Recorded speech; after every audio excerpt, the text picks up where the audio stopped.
হয়নে বাৰু আমি সজাই লওঁ দেই বগা লৈছোঁ ন বগা কি ল'ম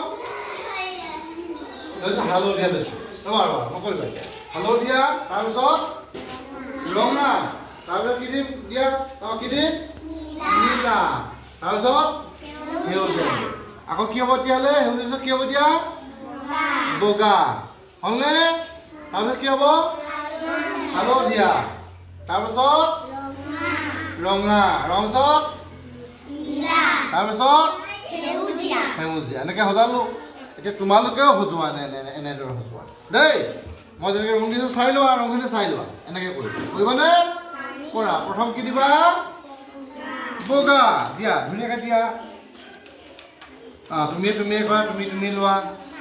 মিলাই লোৱা দেই ৰংটো চাই লোৱা হৈছে ধুনীয়া সেউজীয়া দিলা তাৰপিছত বগা দিয়া বঢ়িয়া পাৰিছে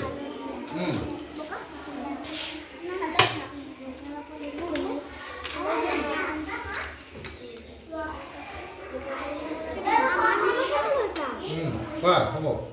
হৈছেনে চোৱা ৰংটো মিলাই লোৱা আমি এইকেইটা স্তম্ভ নে স্তম্ভ এটা স্তম্ভত কিমান আছে কিমানকৈ আছে 10টা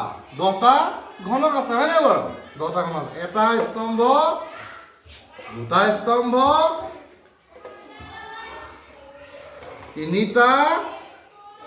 আৰু চাৰিটা পাইছোঁ আৰু এটা স্তম্ভত কিমানকৈ আছে ঘনক 10টাকৈ আছে এতিয়া মই দুটা স্তম্ভ এবাৰ আঁতৰাই দিছোঁ এতিয়া মোক ক'ব লাগিব নিয়ৰজনাকে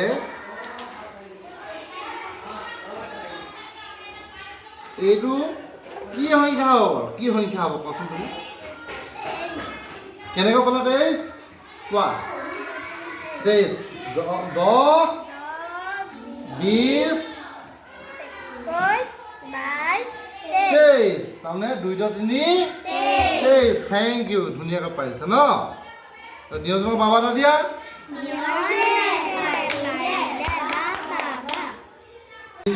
আৰু এয়া মই সংখ্যা দিছোঁ এইবাৰ প্ৰিন্সিপিয়া তুমি কোৱাচোন ইয়াত কিমান সংখ্যা হ'ব বাৰু কিমানটা ঘনক আছে কোৱাচোন 10 20 30 3 1 31 3 2 32 3 3 33 3 4 37 3 5 35 3 5 35 3 4 34 3 5 35 গতিকে এতিয়া চোৱা ইয়াত মই কেইটামান স্তম্ভ লৈছোঁ দেই আৰু ইয়াতে লৈছোঁ এতিয়া কোনে ক'বা আকৌ কোৱা কোনে ক'বা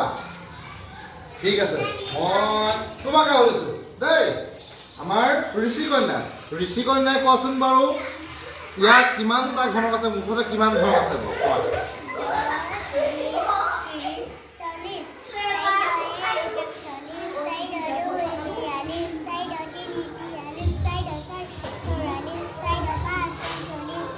তাহলে কিমানটা আছে 4 5 45টা ঘনক আছে হয়নে বাৰু গতিকে স্তম্ভ আৰু ঘনকটো আমি সোনকালে সহজে মিলাই এই সমস্যাটো সমাধান কৰিলে বাৰু বাবাটো দিয়া পাহৰি জানো